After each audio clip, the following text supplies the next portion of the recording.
So, um, the problem of the horizontal system, as we saw, is that people are doing something they don't love. The opportunity to do what you love are very limited. One, because of lack of education. Number two, because even the opportunity themselves are not there.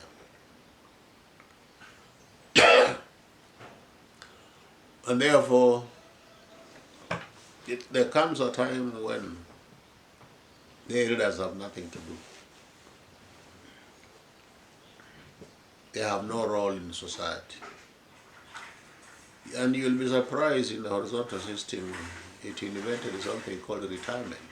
In the vertical system, there's no retirement. Because retirement, how do you retire when you are doing something you love? When you are doing something you love, you do it until you, you go. Till you go, you die. You pass on. Yes, the body goes. That's the vertical system. But within the horizontal system, because you are doing something for a livelihood, you are doing something in order to eat, you are doing something, otherwise you perish.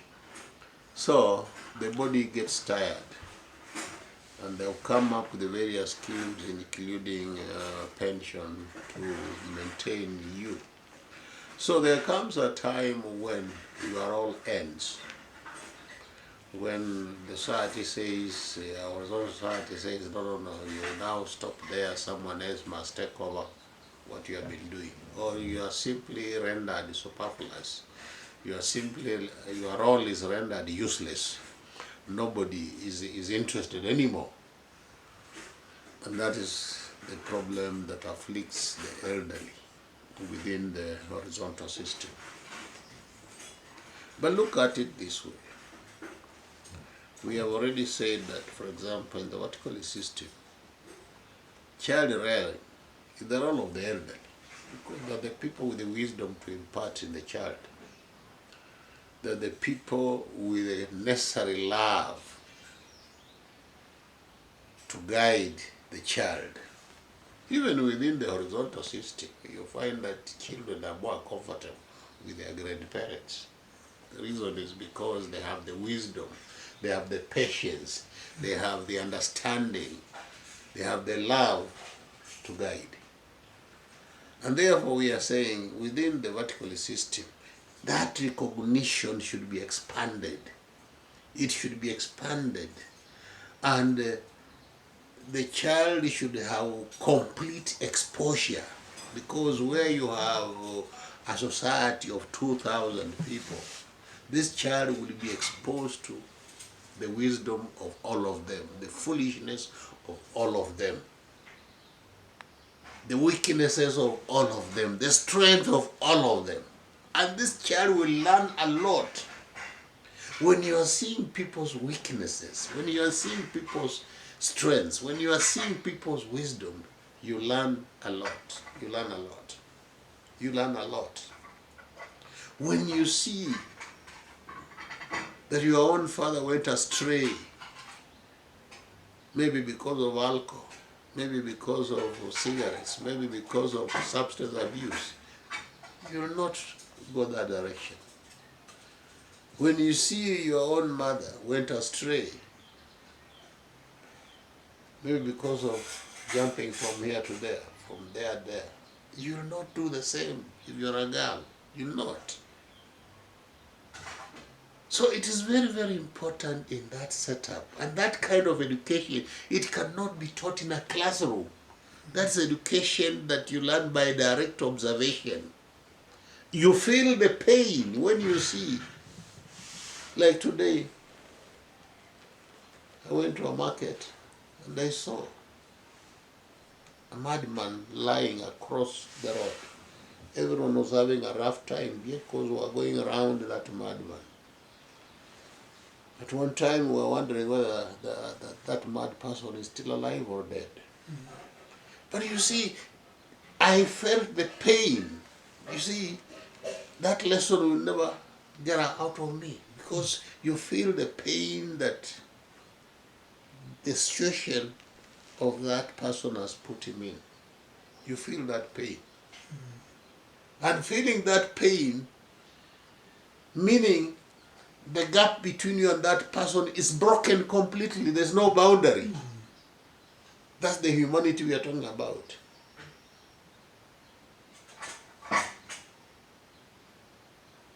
There is no better learning than that one.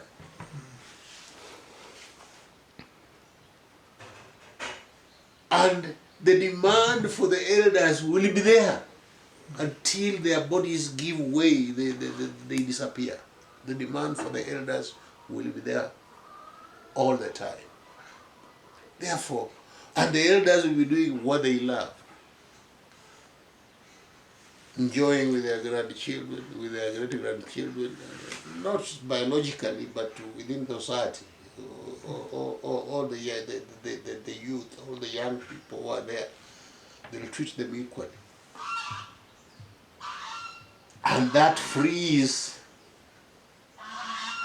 the mother to pursue other things as they breastfeed, as they do whatever they're supposed to do.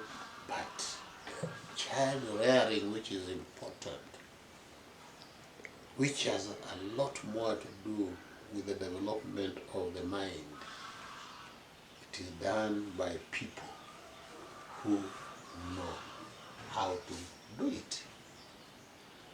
So there will be no point, there will be no need to take the elderly into those homes, because their role will never end.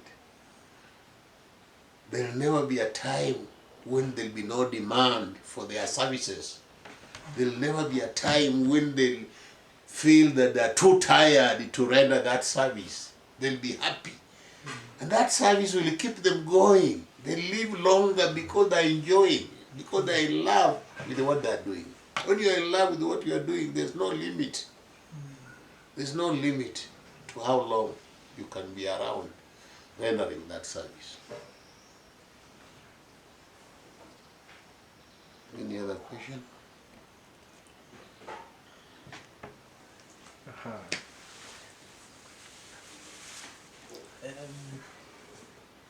Let's talk about technology. Yes. Yeah, I'm into engineering. That's why. Let's talk about technology and innovation. Innovation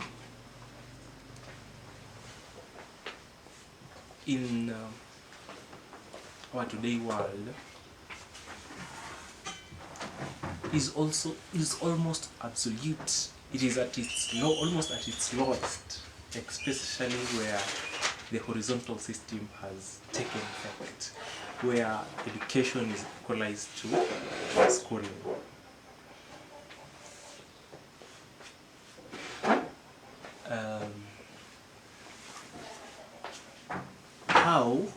Okay, yes, horizontal has depreciated the ability.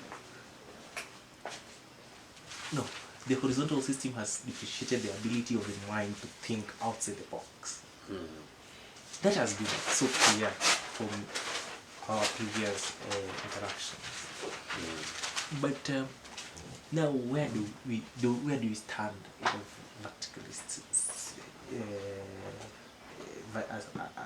the verticalist vision?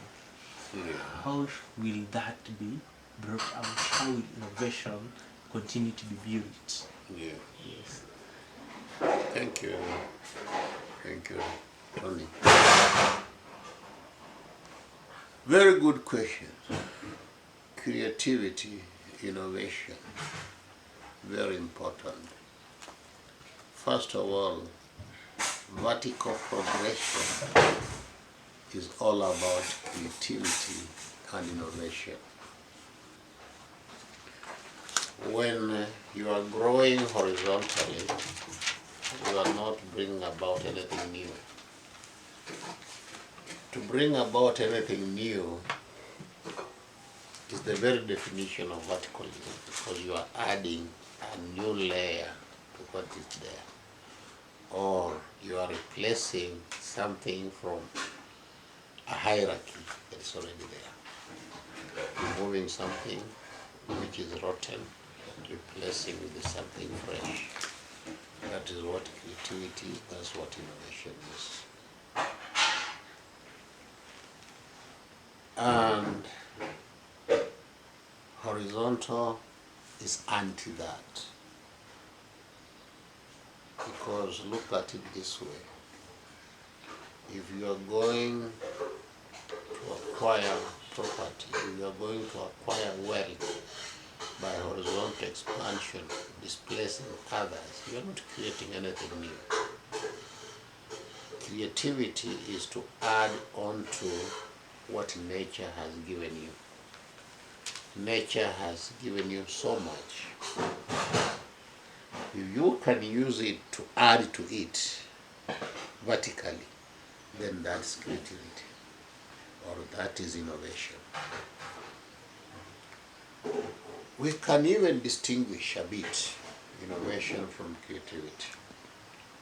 Innovation is an improvement on what there is, while creativity is materializing something completely new out of the blues. That's what creativity is. And creativity can only be possible in what we said to be where the observer and the object of observation become one. Tony, you have had a chance to talk with me on some issues, and we talked about when you observe something, it is a wave. Another time you observe and it is what? A particle. It is a particle.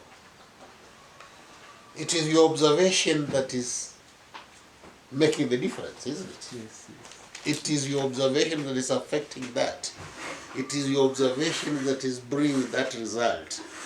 That if we can expand that to the rest of life, that's what creativity is. That's what the vertical system is. And it is the objective of vertical education to make that commonplace, to make that available to everybody, to make, even if not everybody can do that, but at least to make the fruits available to everybody, where the observer and the object of observation become one. That's what creativity is. When there is conflict, it is not possible to be creative. In an atmosphere of creativity where there is tenseness, where there is stress, where there is fear, where there is a competition for what there is, competition for what is God-given, competition for what nature has given, there can never be creativity. If we agree, we are 5 of us here, if we agree, if we take where we are, this home, to be the world, and we agree, the 5 of us, this is what we have been given by nature. We have been given all this land by nature. These flowers we have been given by nature. These plants we have been given by nature. Can we now agree to live in harmony and see what we can add on to that? Yeah, let's start with the question of, just ask Tony. Okay. Diplomacy is the negotiation for peaceful international relations. Diplomacy has been there in the horizontal system. however much you can say it has assisted the systems before, the governments before, there is always, when there is an agreement after diplomacy, there is normally an imbalance. There is always an advantaged party and a disadvantaged party.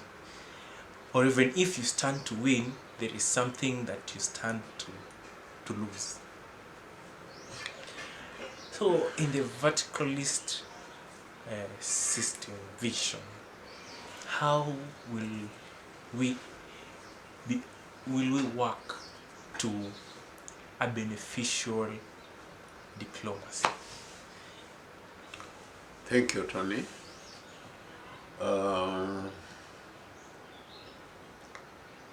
Very well put. You have given a very good description of diplomacy. So within the description of diplomacy you have given us, there is the art of resolving disputes. That is one of the objectives, one major objective of diplomacy, if not the main one. There is the art of resolving disputes. And why do disputes arise? Disputes arise because of fragmentation of life, because of the cocoons we have been talking about. There is the cocoon of family against family. There is the cocoon of clan against clan. There is the cocoon of tribe against tribe. There is the cocoon of nation against nation. Tribalism and nationalism are not different. They are the same thing. There is the belief in fragmentation. A nationalist and a tribalist are not different people. They are the same person, because they believe in the ideology of separation. And where there is separation, where there is fragmentation, there will always be dispute. The example we gave of the designer was the full picture of the house, because in his mind there's completely no contradiction, there's no friction, there is a harmony. You can see the complete picture. Where nations, countries, we have countries, we have states, then we have nation. There's nothing wrong with a state, because a state is just a territory.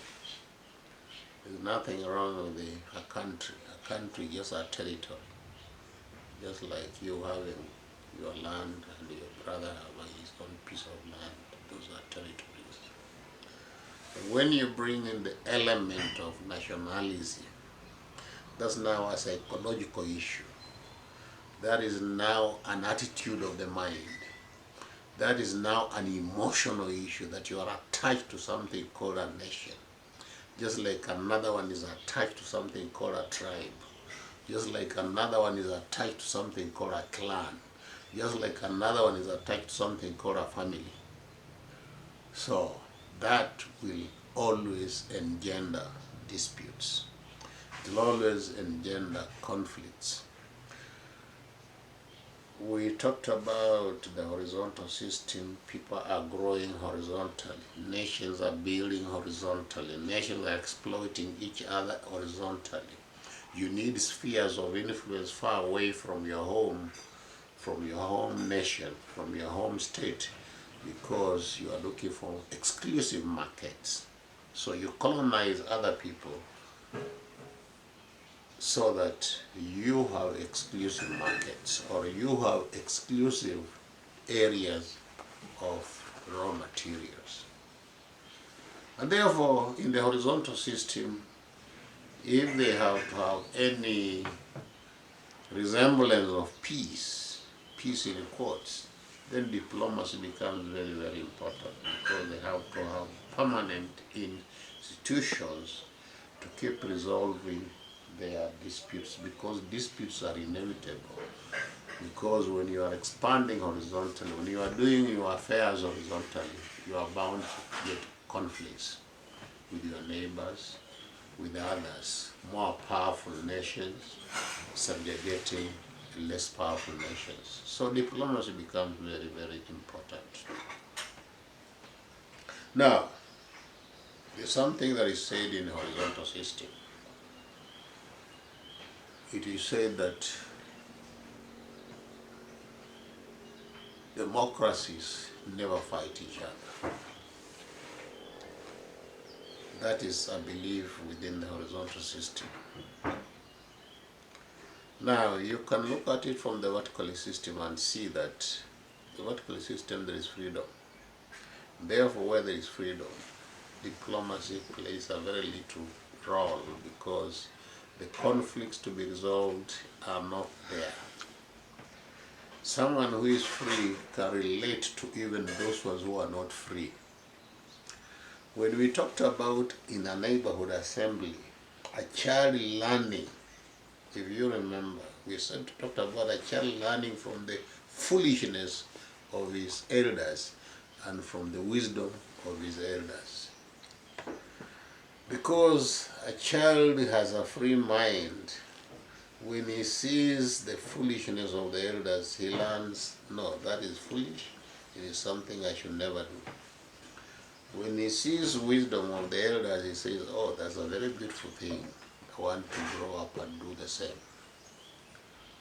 Now, that freedom is what makes the relationship between those who are free and everybody very healthy.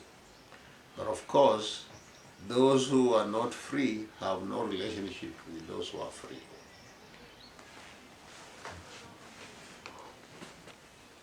Another question? Yeah. I would like you to explain the role of the elder in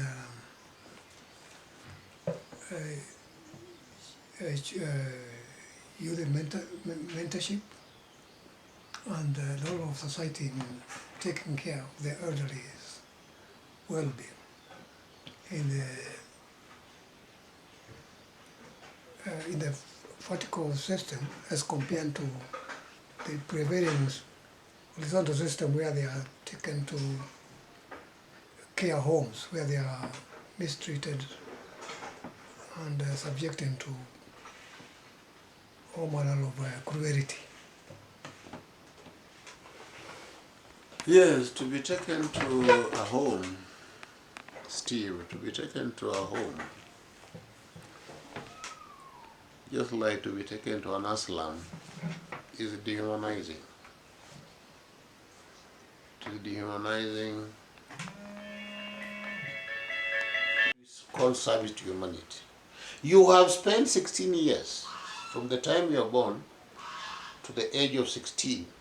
All that time has been spent by you discovering, what do I love to do?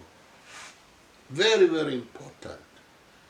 That you must spend part of your life discovering what you love doing. Right now, in the horizontal system, people are misplaced. We have round pegs in square holes. Why? Because there is no basis for anyone choosing what they love to do. People are not helped to choose what they love to do. A lot of the time, parents have failed dreams and they want to transfer those dreams to their children. So they say, I would have wished to have been a doctor myself. If I had